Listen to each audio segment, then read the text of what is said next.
influência de um professor. Eu me lembro da primeira influência que eu tive, que foi o professor Gaspar, que no ensino fundamental fazia com que a gente fizesse teatro, cantasse para decorar. Depois foi meu professor de latim no curso de letras, mas também tive uma professora chamada Diva Hubner.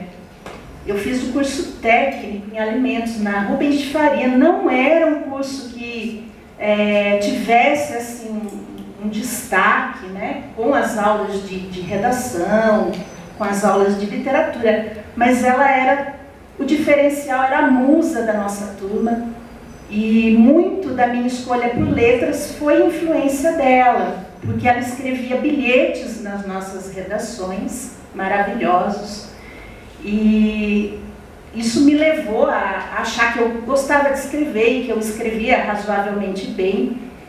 E era uma professora muito diferente. Para vocês terem uma ideia, uma vez eu conversando, virada de costas, ela falou assim: olha, eu adoro, ela arremessou a cigarreira na minha cabeça.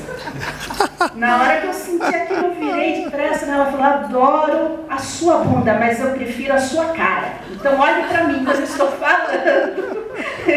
E isso fazia dessa professora uma professora que todos amavam, né? Porque ela era muito debochada, despojada. Ela começava a contar a história dos autores, sempre trazendo uma fofoca sobre o autor, né? Então era a primeira coisa que ela nos trazia. E depois, né, o Roberto com Fernando Pessoa. Eu nunca vou me esquecer do Roberto declamando a tabacaria, nunca, né? O professor Aldo foi nosso patrono na formatura, falou uns versos do Camões. Numa oportunidade, eu conversando com ele, falei: professor, o senhor sabia que o senhor foi nosso patrono, né? Foi meu patrono quando eu fiz letras. E você fez letras quando? Na década de 70? Eu falei: professor Aldo, na década de 70 eu estava nascendo, né? Então, assim, sempre tem um professor, né? Essa é a primeira coisa que acho que cabe destacar, principalmente para quem vai para letras, né? E que, principalmente se for fazer licenciatura, vai ter que dar aula em algum momento, nem que seja na sala de aula, mesmo que não se torne professor depois. Mas todo mundo tem um professor que inspira, né, e que ajuda a pensar as nossas escolhas. A segunda coisa, todo escritor foi um leitor. E o Ítalo Calvino mesmo fala isso, né? Não existe um grande escritor se antes ele não tiver lido grandes escritores. Nós somos esse construto de referências, né? Muitos aqui relataram: fui influenciado por tal autor, por tal tipo de texto. A ideia da poesia, né? Que sempre todo mundo passa pela poesia. Pelo menos quando alguém se apaixona, a pessoa acha que vai escrever poesia e faz um pouco de poesia. Mas é uma das formas mais difíceis da literatura e menos respeitadas, né, socialmente. Não à toa o Manuel de Barros fala, né, que deu de sofrer do moral porque só faz coisas inúteis, né, que é a inutilidade da poesia, aquela história, né, dificilmente a gente apresenta para o pai ou para a mãe um namorado dizendo: ó, é poeta, né, meu namorado que é poeta, minha namorada é poeta. É a mais renegada das artes literárias socialmente, e é uma das mais importantes para alimentar nossa alma. Outra coisa que todos falaram também é da amplitude do curso de letras, o quanto ele oferece mais possibilidades do que só ser professor. Ser professor talvez seja mais nobre, mas há outras muitas possibilidades. A gente teve vários exemplos aqui, né? Eu atuei na comunicação, eu atuei com rádio, com jornal, com produção de documentários. Depois fui para a pós-graduação porque eu queria dar aula em universidade. Eu via a professora Ana Maria e era uma inspiração para mim, porque ela contava do mestrado que ela tinha feito, né, em Camões, e tudo aquilo, né, me inspirava muito. E E sempre a minha vontade era dar aula na Uniso. Não era dar aula em qualquer instituição, era voltar para a Uniso como professora. Enfim, né, todas essas questões aparecem nas falas. E a última, que é a dificuldade de se publicar, e dessa dificuldade, o que dá para a gente destacar aqui, que a mais requisitada é a coragem, né? É possível publicar, hoje eu penso que seja mais fácil ainda, a publicação não é só o livro como a gente conheceu, o livro físico ou o e-book.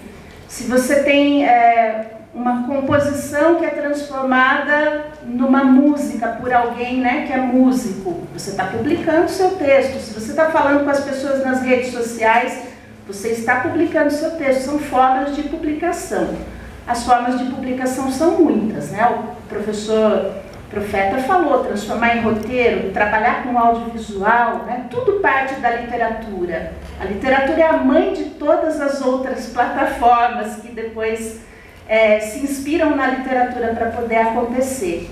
Então, o que é preciso é coragem, né? É o que a Daniele teve quando aceitou, ou quando se obrigou a aceitar o convite da Dani para estar aqui. O primeiro ato de coragem foi escrever uma poesia numa aula.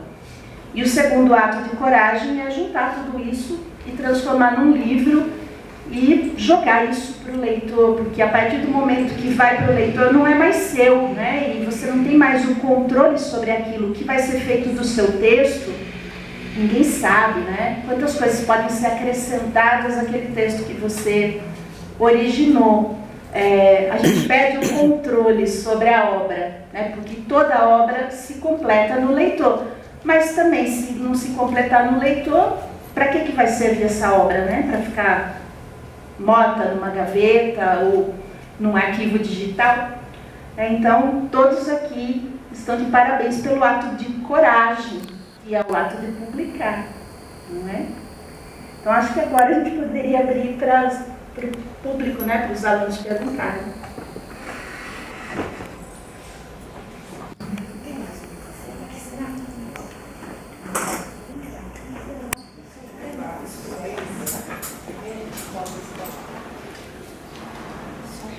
Quem gostaria de começar a fazer pergunta? Aí fala o nome, né? Todo mundo perto, né? Vamos, gente, não fica com vergonha não. Fala seu nome, tá? Boa noite, meu nome é João. E assim, a pergunta é como que faz para chegar para publicar o livro? Quais são os caminhos que tem que traçar para chegar nesse final? Desde contato, desde tudo. Como funciona esse processo? Tipo, se dar uma sintetizada tudo aí e realmente para saber, entendeu? Porque assim, se é o sonho de vocês aí ainda em ficar publicando, acho que da maioria que começa a cursar o curso de letras daí. Como que é esse caminho, esse veio? Quem gostaria de começar a responder? Pode ser, João, você que é editor. Bom, eu costumo dizer que a gente tem pelo menos aí 3 caminhos possíveis. Tá? O primeiro é o da autopublicação. Você escreve, você banca a sua própria publicação, né? Contrata ou uma casa editorial que vai te fornecer os serviços de revisão, de diagramação, de ilustração, distribuição, etc. e tal. Ou então você vai contratando profissionais por partes, né? Passa por um revisor, passa por um diagramador, você pede a ficha catalográfica para um bibliotecário, você solicita ISBN para a Câmara Brasileira do Livro e você tem ali, manda para a gráfica e tem o seu livro, né? Ou então coloca no Kindle e tem o seu livro. Segunda possibilidade são as editoras pequenas prestadoras de serviço, né? Que é aquelas que você envia o original e eles fazem um contrato com você que geralmente é de ou compra antecipada, você paga, por exemplo, 30, 40 exemplares para você, e aí você, com a venda desses exemplares, você recupera o gasto que você teve, ou então com parceria mesmo, eles te dão um prazo, né, para você fazer a venda e depois você os paga. Né? E por fim tem o método mais tradicional, eu acho que o mais clássico, que são as editoras maiores, que são aquelas que você envia o original, eles levam 3, 4, 6 meses, 2 anos, até mais, né, para avaliar e te dar um retorno. E aí você assina um contrato e ganha por direitos autorais. Então eles cuidam da sua obra desde escolher o ilustrador, escolher o revisor e tal. Você vai ter a sua obra pronta, não vai ter trabalho nenhum com isso, e vai receber de 8% a 10% por livro vendido, né, do valor do livro. Então são os 3 métodos, depende muito, acho que do que você espera, né? Se você quer algo mais rápido, algo mais prático, algo mais simples, a publicação independente, você publica na hora e faz a sua própria divulgação, né, e ganha o 100% do dinheiro que entrar é seu. Né? O método das editoras parceiras é bem bacana porque elas ajudam nessa divulgação também, né? Elas colocam nas redes das editoras, mandam por newsletter e tal. E esse terceiro método que é o mais demorado, mas que ao mesmo tempo ajuda bastante no sentido de você pode ficar de braços cruzados que o seu livro vai ser bem cuidado e você vai acompanhar esse processo e receber por isso. Não sei se alguém conhece algum outro método que é... João, acho que faltou o financiamento coletivo, que é uma outra também o crowdfunding possibilidade. E tem o edital também, né, as PROACs da vida, as leis de incentivo à cultura. Realmente, o financiamento coletivo é quando você tem o seu projeto, né, você abre uma página no Catarse, no Vaquinha, enfim, em alguma dessas páginas para arrecadação de verba, faz a divulgação e as pessoas, né, oferecem sei lá, 50, 100 reais em troca de alguma recompensa, que geralmente é o livro impresso, algum mimo que venha junto com o livro. E os editais de financiamento, de lei de incentivo à cultura, costuma acontecer tanto em âmbito federal, né, pela extinta lei Rouanet, que hoje a gente chama de lei de incentivo à cultura, né, que é da Secretaria Especial da Cultura, né, o extinto Ministério da Cultura. Temos em âmbito estadual pela Secretaria Estadual da Cultura, que são os PROACs, né, os Programas de Ação Cultural, que aí tem tanto você captando verba de empresas, quanto você captando verba do próprio Estado. E tem também no âmbito municipal, que em Sorocaba tem a Link, né? Estão abertas as inscrições, a galera de Sorocaba vai poder falar melhor da Link, eu nunca participei da Link, né, mas tem então no âmbito municipal também a Link que patrocina, que financia essas obras.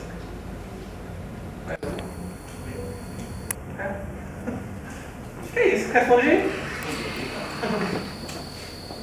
Ora, a próxima é com você. Acho que a Adriele. Boa noite, meu nome é Adriele. Seu nome é Caio, é isso? Seu nome é Caio, é isso? Isso, Caio. A pergunta seria pra você. Você falou do mundo de RPG e tudo mais, eu me interesso bastante nisso.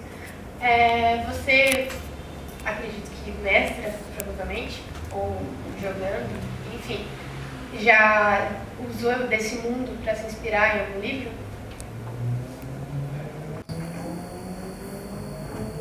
Oi. Obrigado. Oi.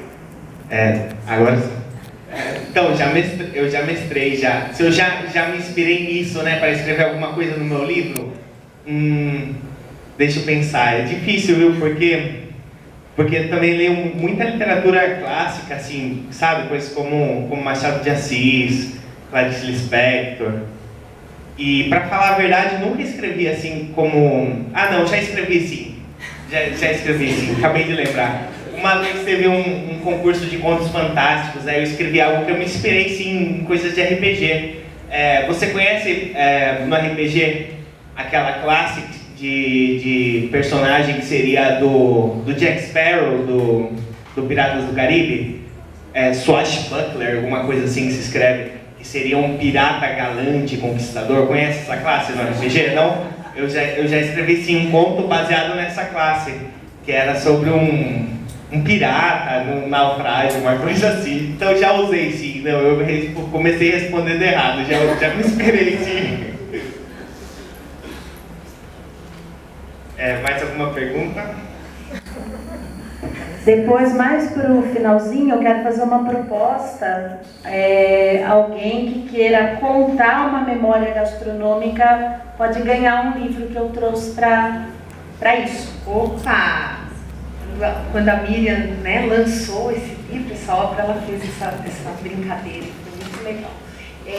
Também, acho que todos estão participando, o João trouxe alguns livros que ele gostaria de sortear, então quem tiver interesse, deixar o nome, acho que com a Natália ou com a Ana, no envelope ou com a Vivian, né?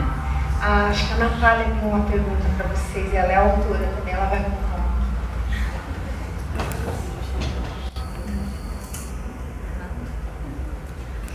Boa noite, gente. Eu sou a Natália. Eu também escrevo poesia. E eu tenho muita dúvida em relação, assim, ao processo de revisão, como funciona, como que a gente pode fazer esse processo de forma mais acessível e tal, porque eu sei que muitas vezes pode acabar sendo um processo bem caro e um processo bem, assim, chato, de certa forma. E também uma segunda dúvida é se vocês já se arrependeram de algo que publicaram ou prefeririam ter publicado de outra forma. Obrigada. Obrigada, Natália. E a Alexia também trouxe alguns livros, tá? E a Pamela, o John Lennon também. E a Pamela trouxe alguns marca-páginas, tá?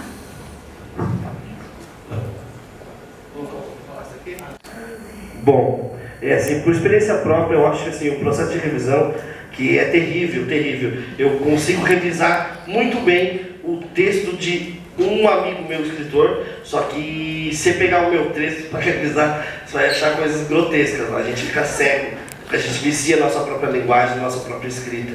Então é difícil mesmo. Por experiência própria, eu sempre conto com os amigos, próprios amigos escritores que são bons, melhores em gramática do que eu. Então, Caio revisa muita coisa minha, o JP já revisou coisa minha, eu já revisei coisa do Caio e vice-versa. A gente vai trocando essa experiência para pelo menos deixar o texto o mais correto possível, porque sempre passa, sempre tem alguma coisa. Você pode revisar ele 5 vezes, quando chegar lá na hora você vai achar alguma coisa.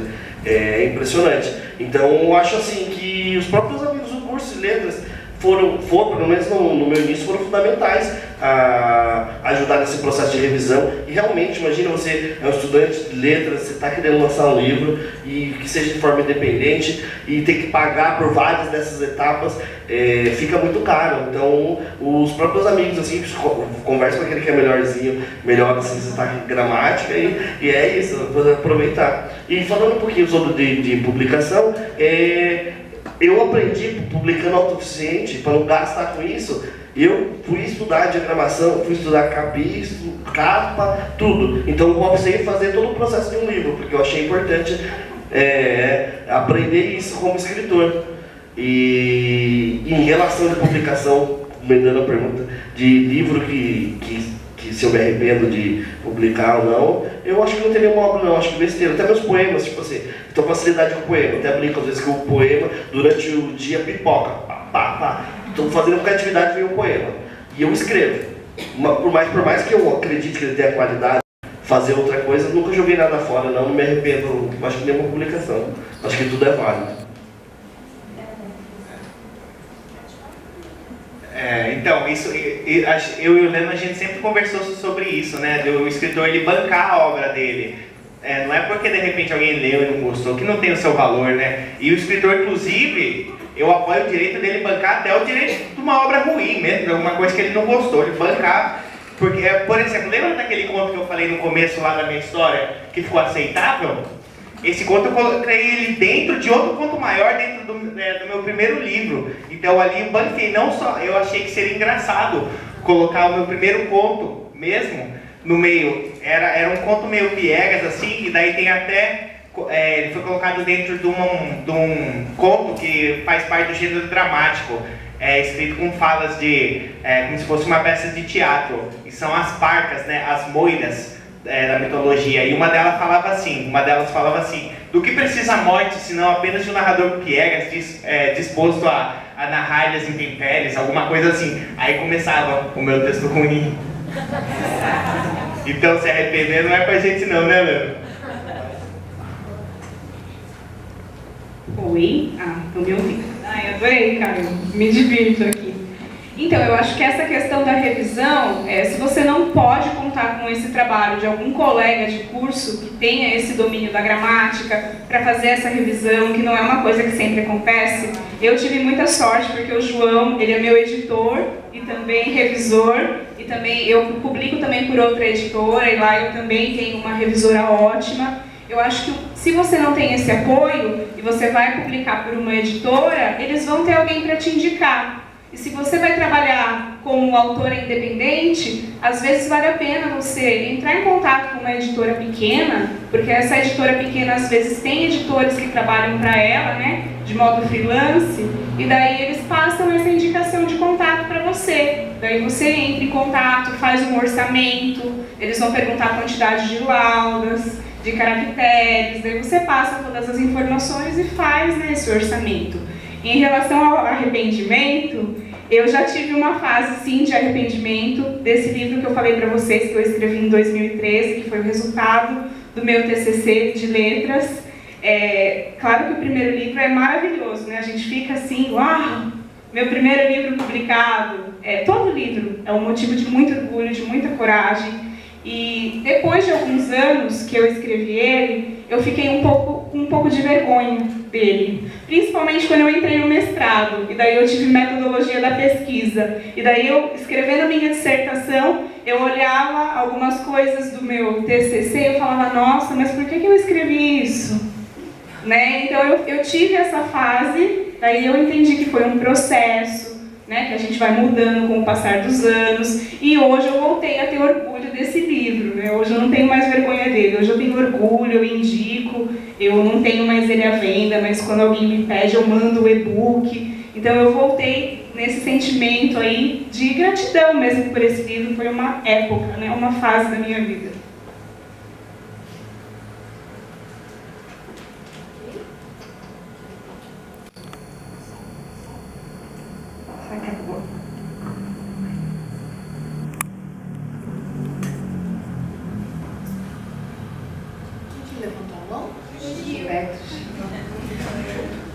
Depois Maiara. Oi. A gente sempre tem um autor, né, que gosta mais, que curte mais. Eu queria que vocês dissessem quais autores, ou um autor, pelo menos, né, que vocês gostam muito. Adriana Lisboa.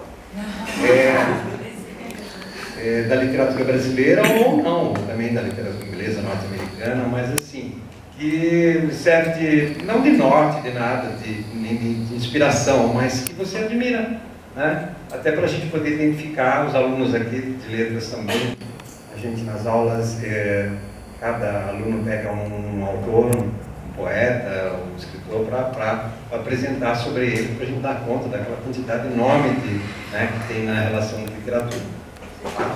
Então, se puder passar aí, quem puder falar. Não é obrigado todo mundo falar, mas eu acho que todo mundo deve ter aí né, aquele que gosta mais, independente de ser best-seller ou não. Se for romance, fala o nome do romance. Começar comigo. Mas tá bom. Eu acho que eu gosto muito da Clarice, porque como eu falo muito sobre o que eu sinto, ela também fala muito sobre o que ela sente de uma forma muito psicológica, que te faz pensar.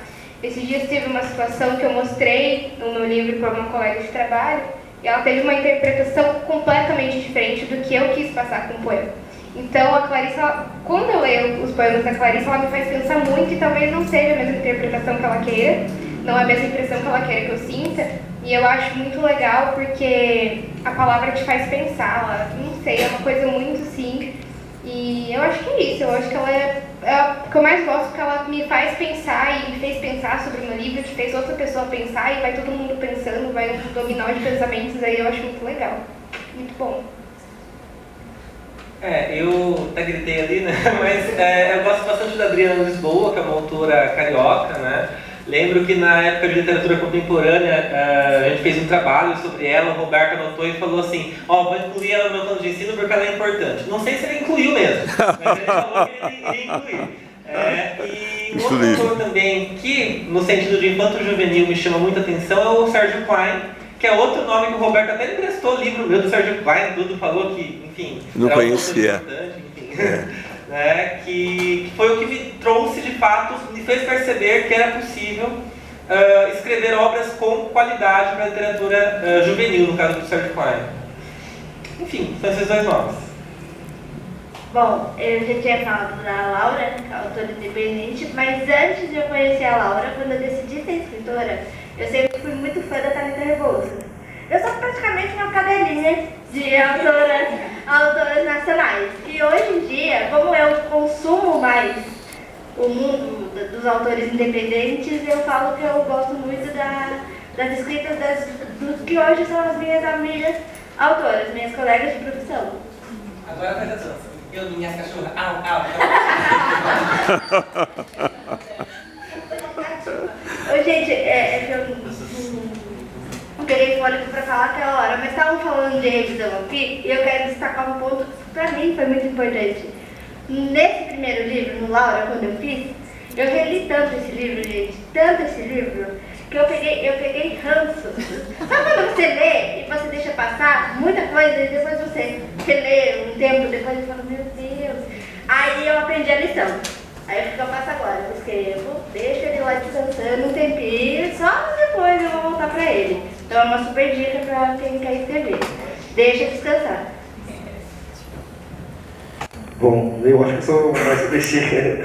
Eu, na prosa, não tem como, sou machadiano completamente. Sou apaixonado por Machado de Assis, aquela literatura difícil que a gente não entende nada, a gente tem que quebrar a cabeça e reler de novo. Não sei porquê, gosto muito. E na poesia, que o Drummond que me perdoe, gosto muito, mas Manuel Bandeira é o meu poeta favorito, eu acho que é o maior poeta de língua portuguesa aqui do nosso país. Então, sou bem clichê, não é? E eu sou clichê também, né? Porque o meu gosto é exatamente o mesmo. Na prosa, Machado de Assis, Clarice Lispector, mas eu gostaria também de ressaltar Graciliano Ramos e gostaria de recomendar também o romance Angústia dele, que é maravilhoso. É um romance que foge à estipe dele, sabe? Ele tem aquele tema do Nordeste, como Vidas Secas, mas o Angústia é uma coisa muito pessoal. Bem introspectivo, um personagem lá é maravilhoso. Lembra bastante um livro que o Gil recomenda, que é Os Ratos, de Dionélio Machado, né, Gil? É um livro um tanto esquecido na literatura brasileira, que o Gil gosta de recomendar, e eu acho também que é um bom exemplo. Mas na poesia eu fico com Manuel Bandeira também, meu poeta favorito. Mas meu escritor favorito mesmo é o... José Saramago. Deu um branco de nervosismo aqui. É o José Saramago. O José Saramago, eu gosto da pontuação dele, né? Minha sogra disse que esse homem não sabe acentuar, não sabe pontuação. Minha sogra diz, né, amor? Mas na verdade eu gosto muito porque ele fala assim, ó, na nossa fala, a gente está aqui conversando há tanto tempo, né? Apareceu algum ponto de exclamação, algum ponto de interrogação, apareceu fisicamente? Não. E eu gosto também das construções dele, que são longas, são complexas. Ele, para mim, eu lendo ele, parece que é o ser humano mais capaz da língua portuguesa. É o que eu sinto. Eu sinto isso também com Camões, lógico, mas o Camões é mais a poesia, né? Então são esses daí, são essas recomendações também. Tá, agora sim. Eu sou apaixonada por Virginia Woolf. Eu me apaixonei por Virginia Woolf antes do curso de letras. E antes de fazer letras, pode ser bizarro o que eu vou falar, mas eu fiz ciências contábeis. E na faculdade de ciências contábeis, da Uniso, lá da Raposo, a gente tinha que fazer alguma pesquisa de alguma matéria que eu não sei qual é, enfim, tinha que fazer alguma coisa na biblioteca. E eu sempre gostei de biblioteca. E sabe-se lá por quê, caiu no meu colo um livro, e eu abri, e no começo do livro tinha uma frase da Virginia Woolf. E aquela frase me pegou, eu falei, gente, que mulher é essa? Eu nunca ouvi falar. E eu comecei a pesquisar, comecei a ir atrás dela, e comecei a ficar maluca pela história dela, pelos livros, por tudo que ela escrevia. E aí depois de muito tempo, aí também é uma história muito longa, vou ser breve, eu caí no curso de letras, né? E eu só queria saber da aula da Virginia Woolf. Ah, mas e quando vem a Virginia Woolf? Até que veio a Virginia Woolf com a Dani, que foi uma delícia. E também, além da Virginia Woolf, eu sou muito apaixonada também pela Hilda Hilst. Não sei se vocês conhecem, a escritora brasileira. Eu acho que ela é um dos grandes nomes da nossa literatura, uma das grandes poetas de todos os tempos, e acho que ela só não tem o Nobel de Literatura porque ela é mulher e brasileira. E a Clarice Lispector também é uma grande referência, e gosto muitíssimo da Lígia Fagundes Telles. Eu acho que ela tem um estilo muito bonito, eu acho que ela tem uma elegância na escrita da língua portuguesa que é para poucos. A Hilda, eu gosto dela por conta dela desconstruir muito as coisas, e ela choca. Então você lê Hilda Hilst, você lê o Caderno Rosa de Lório Leme e você fica chocado. Então eu gosto muito desse choque que ela provoca. E a Virginia Woolf eu gosto por tudo. Por tudo e mais um pouco. Tenho ela tatuada aqui no meu braço, pra vocês terem ideia. Tem quadros dela na minha casa. Enfim, eu sou totalmente maluca e apaixonada por ela. Ela tem uma história de vida muito pesada, mas o que mais me encanta é o quanto ela consegue trazer a beleza nas coisas muito simples. Então você lê, por exemplo, Mrs. Dalloway. É um livro que fala sobre um dia na vida de uma mulher. Só que dentro desse um dia, o mundo inteiro acontece. Né? E esses personagens que ela vai mostrando ali, eles são tão complexos, tão vivos, e representam tanto as dores, as angústias e as alegrias da alma humana, que me encanta. Acho que a outra vez que eu vim aqui, eu falei sobre Orlando. Não sei se vocês já leram esse livro, mas por favor, leiam Orlando. Eu acho um livro atemporal. Para os dias de hoje ele é muito importante. E lógico que além de Orlando tem Ao Farol, que é um livro que toda vez que eu leio eu choro, aquela louca. Eu leio várias vezes o livro da Virginia Woolf, tá? Tem uma coisa que acontece no segundo capítulo que até hoje eu não consigo superar aquilo.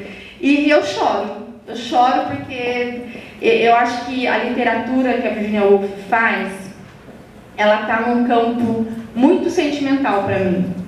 Todo mundo fala, você tem que fazer um mestrado sobre Virginia Woolf, doutorado e tal. Só que eu fico com medo, porque daí eu vou conhecer ela de um jeito mais técnico e eu quero gostar dela assim, sabe essa paixão avassaladora, que eu não sei responder muito bem? Então eu tenho um certo receio de perder esse encanto. Mas ela é uma das grandes escritoras que, né, todo mundo que me conhece, meus amigos falam, tem que ler a Virginia Woolf. Tem. Se quer ser meu amigo, se quer vir na minha casa, tem que ler pelo menos um conto, que seja. Eu brinco, né? E acho que é isso. E queria falar que aproveitar que tem muitas meninas aqui na sala. Mulheres, leiam mulheres. A gente precisa cada vez mais de ter espaço na literatura, de falar de literatura. E nós temos grandes nomes nacionais que também precisam ser valorizados, nomes jovens, de mulheres que estão escrevendo. E a gente precisa colocar muita luz nessas mulheres que estão aí, as meninas que estão aqui, porque de uma certa forma a gente está ainda desbravando um espaço, né? A gente ainda está marcando um território, então isso é muito importante. A Alexia tem um preferido para cada estado do país, né? É mais ou menos isso, eu até ia ressaltar que tenho uma lista. Ninguém aqui falou só de um autor, né? Todo mundo falou de mais, de vários, 2, 3, 4. Eu não vou ser diferente, eu gosto muito de ler, sempre gostei desde criança, e eu não consigo citar apenas um autor, uma inspiração. Eu gosto muito do Saramago, é um dos meus preferidos, sem dúvida. Eu lembro que eu chorei muito quando ele faleceu. Eu estava no curso de letras, não lembro em que ano foi. 2010? Foi no meu primeiro ano então do curso de letras. Mas nossa, a morte dele me impactou muito. Eu lembro que eu chorava, daí minha mãe falava, mas por que você está chorando? O Saramago morreu! Né? E eu gosto muito do Saramago, gosto muito do Guimarães Rosa, do Graciliano Ramos, da Clarice também. Eu gosto muito de ficção fantástica, de ficção científica. Eu gosto muito do Neil Gaiman. Tem agora algumas séries na televisão que foram inspiradas nos livros dele, né? Tem Deuses Americanos, tem Sandman, mas ele é um ótimo autor, um autor maravilhoso. Toda vez que eu leio Gaiman, eu me inspiro de alguma forma. Eu acho que eu trago um pouco desse universo meio maluco na minha criação das minhas histórias. E eu gosto muito de Toni Morrison também. Eu não sei se vocês conhecem, é uma escritora premiada com o Nobel. E a Toni Morrison também é uma escritora que eu releio, igual você faz com a Virginia. E toda vez que eu releio Amada, eu choro. Cada página é uma lágrima. O meu exemplar tem 1000 marcações. Ele está cheio de post-it, ele está todo rabiscado. E, nossa, me impacta de várias formas. Também fica de dica, quem não conhece, conheça na biblioteca, que deve ter vários livros dela. Então, aproveitem essa biblioteca linda aí que a gente tem aqui na Uniso. Eu sou da TCC também, né? O Gibson. Tem. Tem o William Gibson. Eu escrevi sobre ele, tá vendo? Não, o William Gibson, ele tem um livro chamado Neuromancer, Mona Lisa Overdrive e Count Zero. Ele que inspirou o filme Matrix. Então, o filme Matrix, ele é inspirado nesse romance Neuromancer. E é bem bacana também, tem todo aí o universo do cyberpunk, a realidade virtual, a Matrix, as pessoas viciadas em tecnologia, que hoje, mais do que nunca, é real, né? Esse vício em tecnologia. E é isso. Ele, apesar de eu ter escrito sobre ele não é um dos meus favoritos.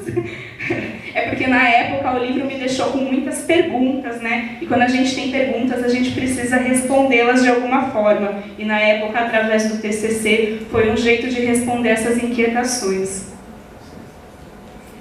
Bom, é a pergunta mais difícil que eu penso que me fazem, porque é tanta gente, né?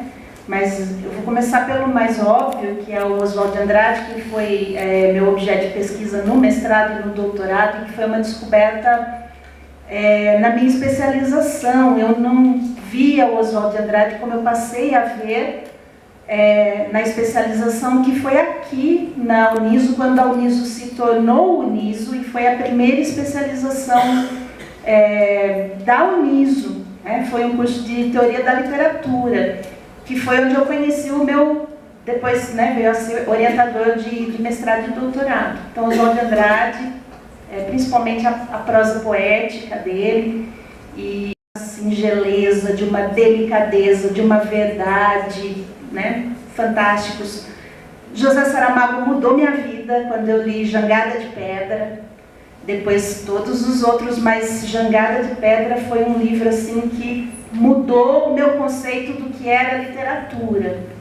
Clarice Lispector, Lígia Fagundes Telles, que eu também descobri aqui no curso de letras, né, com um conto que a Ana Maria trabalhou, que era Venha Ver o Pôr do Sol, que foi um conto que nós trabalhamos no meu grupo. Gosto muito do Gabriel Garcia Marques, Jorge Luiz Borges, Ítalo Calvino. E para falar de um autor bem contemporâneo, que é uma máquina de escrever e que escreve maravilhosamente bem, é o João Azanello Carrascosa. Tem um livro chamado Tempo Justo. Eu fiz um trabalho com o João Paulo, com uma outra colega nossa, que é a Isabela Vichigueli, sobre o Tempo Justo, que é um livro lindo, lindo, lindo. E para mencionar uma cronista contemporânea, que eu acho também de uma escrita muito maravilhosa, potente, política, Eliane Bru, que eu acho assim maravilhosa, maravilhosa, tocante. Ela tem coisas assim que eu fico horas pensando depois que eu leio. Então são alguns. Guimarães Rosa, né, A Terceira Margem do Rio, é uma coisa assim que não sai de mim. Cada vez que eu leio eu choro, assim como Soroco, Sua Mãe e Sua Filha. Eu acho lindo, lindo, lindo. Me arrepia só de falar o título do conto.